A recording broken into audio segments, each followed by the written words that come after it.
como começou essa chamada profética na sua vida? Como iniciou, né, o ministério profético na sua vida? Pastor Pedro, eu comecei a ministrar com 6 anos de idade, né? Com 6 anos de idade. Comecei muito novo. Você cresceu no berço evangélico? Berço evangélico. Os meus pais pastores. Também? Seus pais cresceram no berço evangélico também? Não. Meus pais foram salvos, né? Aí, eles tinham 20 anos de idade, mais ou menos a minha idade hoje. Sim. E aí, quando eu nasci, meu pai era pastor, minha mãe já missionária.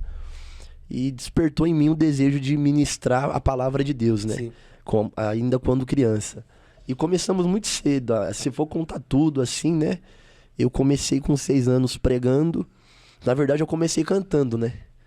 É um fato curioso, porque o pessoal me vê cantando hoje e ri da minha cara. Só um minutinho que eu tô... Você cantava, Terra. Comecei cantando, sim. Pra quem não sabe. Quem me acompanha sabe que de vez em quando eu arrisco uma nota ou outra, né? Mas só quando tá no auge da unção, do poder de Deus, do mistério. Tem que estar muito envolvido pra isso acontecer. Mas eu comecei cantando.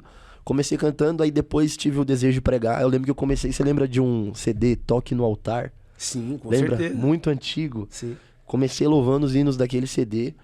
E aí parti pra ministração da palavra, né? Mas assim, ministério profético, como você me perguntou, veio muito depois.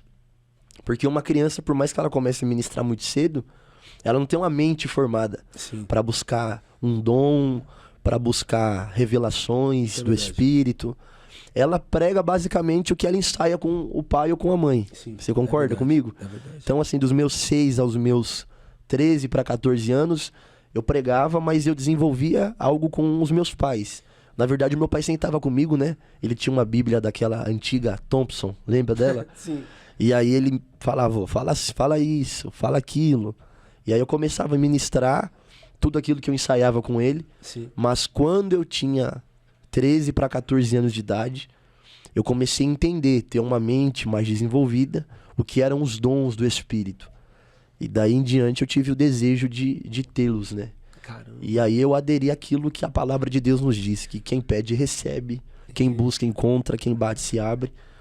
E comecei a buscar, paguei um certo preço e adquiri os dons do Espírito. Mas eu comecei cantando, depois pregando a palavra de Deus e os dons vieram como consequência de busca, de intercessão.